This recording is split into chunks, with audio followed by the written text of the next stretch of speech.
It is day 1 of the knit along, and we're going to knit the hardest part. Let's get going.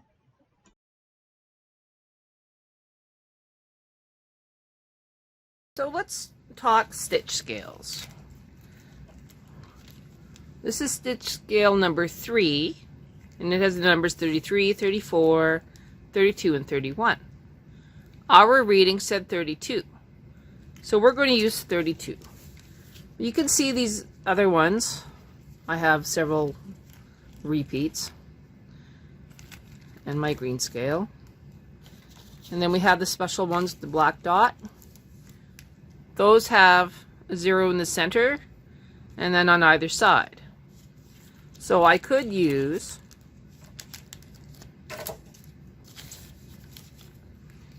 the one that says 32, this one, for, let's say, the sleeve, if I wanted to make it centered on the machine. But that involves a lot of math, I guess. Maybe that's a bad idea. But anyway, these are for pants. For the most part, I actually use ones that I've printed off. Let's see if I can bring it up here. So I actually printed off some on my printer, and they work very well. And this is how you insert it. So I need 32. There's little black clips. Slide it in the black clip. Line up the 0 with the edge, and when I do the back here, it's going to be 55.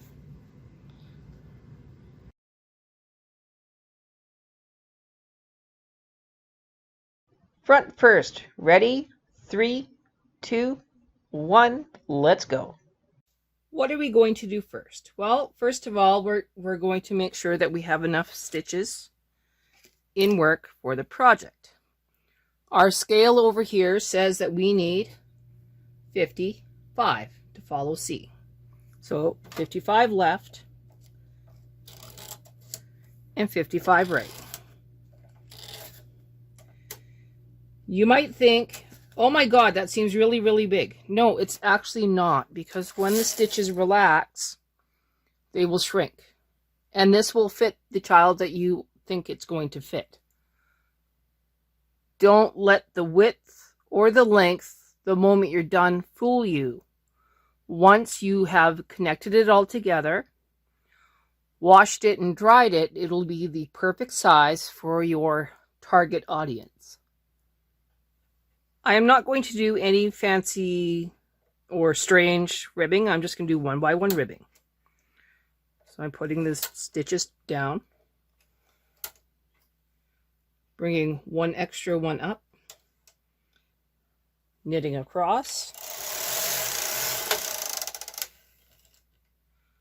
and then I will bring up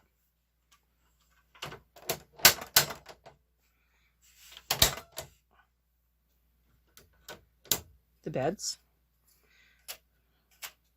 start clean,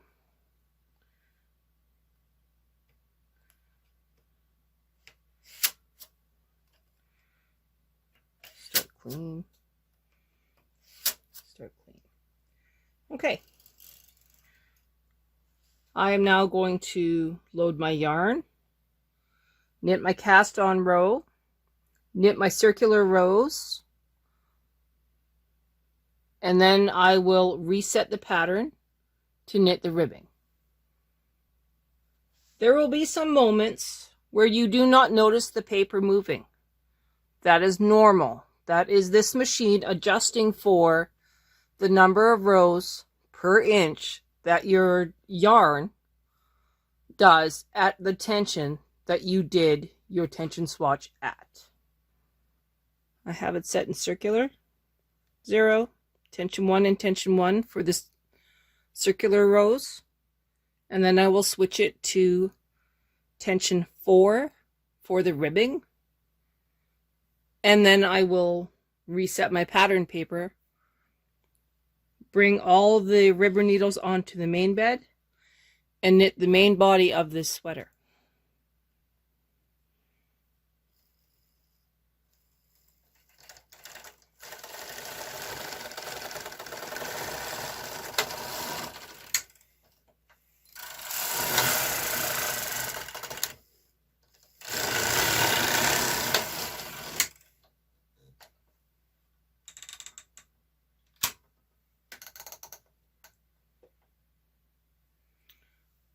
Okay, I am now set up to knit the main body of the sweater. There's nothing going on here.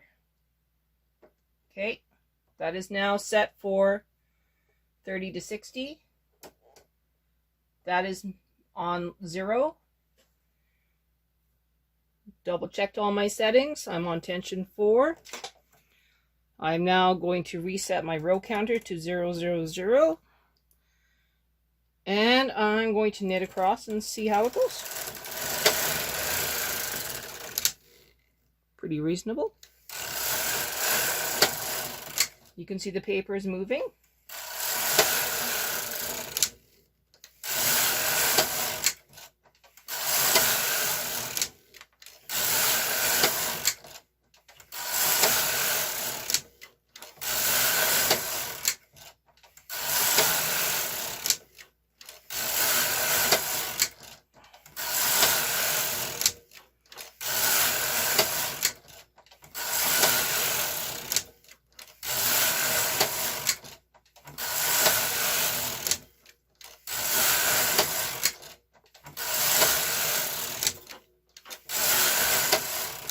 Okay, we are now at 1.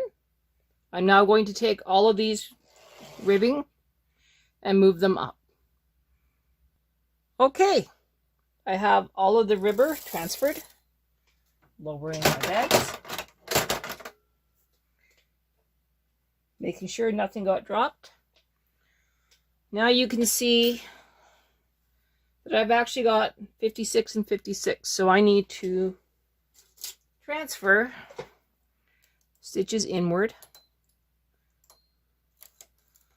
to make up for that little bit of ribbing extra that I did. And it's okay if you pull them out too.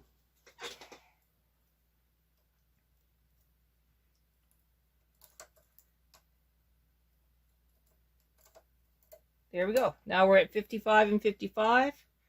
We're starting at number 1. I'm going to swap out my connecting arm for my sinker plate.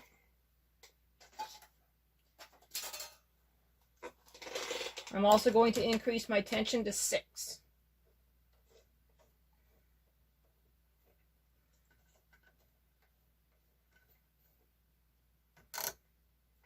Now at this point you could reset your row counter to 0, 0, 0, or you can mark here at 18. That way you keep an accurate record of what happened. So I guess I need a pencil that writes. One sec. Okay, so I'm going to write that I had 18 here, so that when I reference my row count, I will have a very good running total as to what I had where. I'm now going to load my yarn, and I'm going to knit up to 3C, which is my armhole.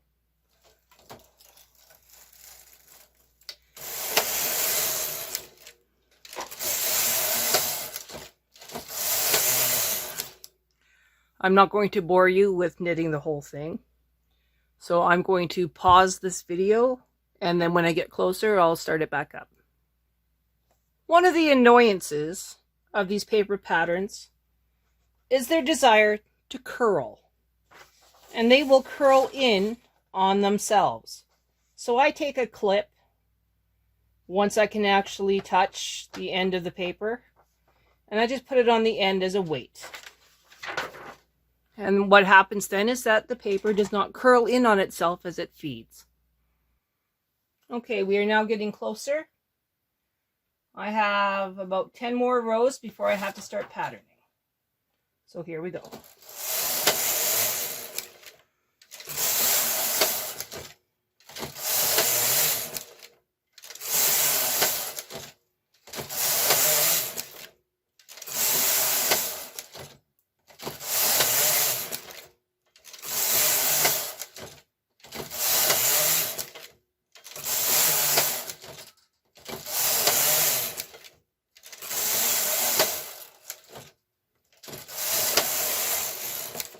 Okay, one more row. All right, now we get to do something really fun. So what this says, before we start our patterning, even though this is where we are, it says I want to reduce from 55 at least down to 52. So I will make sure that I reduce down to 52. But this also means that my patterning width needs to reduce as well. So I will actually set my pattern width to 50 and 50. So we are going to be reducing for the armhole at the same time that we are patterning the tree. So I'm going to do the one down, skip to one down, and then I'll come back. Now that I've got the transfers done, I put it into half pitch. And now I still have to do these reductions down to 52. And how do we do the reductions? The best way I know of is gate peg. So I go into the stitch, grab the stitch, put the stitch over,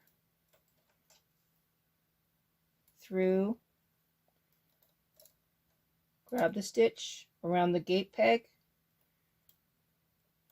into the stitch, through, and now I'm going to just put this one onto this stitch. Okay, I need to make sure that these stitches are not still on the gate pegs, so I just let them down. All right, that's pretty scary. When I am done the circular knitting for here, because I have this set circular, because I have to do my connection rows. When I get to the right hand side, I'm going to do the same thing. So stay with me here. We're still at tension 6 and 6. We are actually going to ignore the pattern paper at this time. Don't be scared to ignore it at this time. Do a dry run of your paper. The trees are 23 rows. So I did a dry run from the armhole 23 times across with the carriage. This got me here. There are 2 runs of the carriage for each row on the pattern paper to make your pattern. So I will be rolling this back to here where it says graphic end. Don't panic, just follow my lead. So here we go. We're doing circular, going across.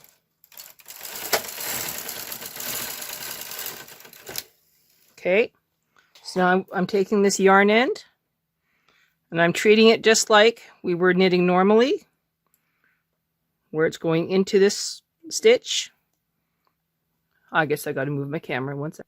Okay, so I just put it through this stitch, going around the gate peg, into this stitch, grabbing this yarn tail, into the loop, pulling it through,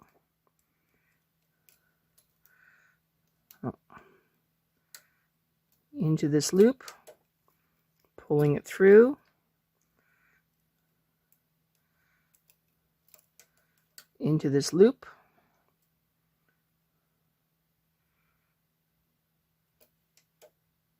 oh, I went too far.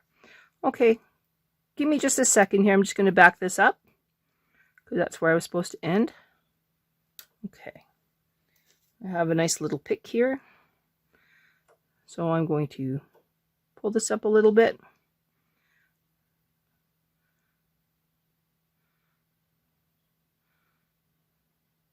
Try not to lose it, which I did.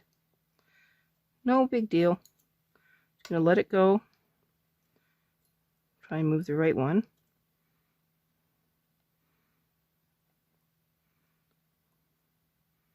Okay. No pressure. Now I need to re-grab this loop, bring it around the front, and lock it into here. Because we're set in circular anyway, I can pull this needle all the way out and it'll knit off. I will go back to this side and we will connect our color changer and start doing our color work. Stay with me. Everything will work out.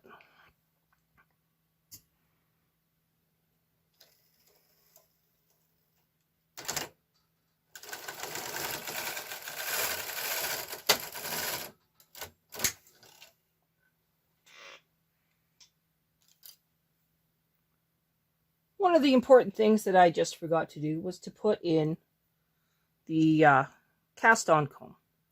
So I'm going to put the cast-on comb now. Bear with me and we'll be back in a second. All right, you can see that the comb is in. I have my carriage and ribber set for what it needs to be set for, which is normal. I'm going to knit across and then I will set up for the card.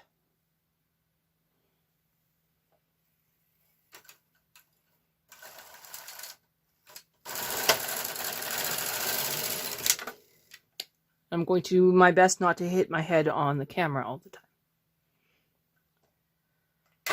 Okay, we are set up. It's going down. Coffee cups 2 and 3 and number 6. We actually put the N1 in this time. My end indicators are at 5. And as soon as I fish my orange yarn tail between the beds, we'll be good to go. So again, I remind you, ignore most of your paperwork here. You will need to reduce down to about 42. Try and do that every second row, I guess, is the best way I can put it. It's not going to make much sense, but in the end, it'll all work out. This is the end of part 1. In part 2, we start the graphic.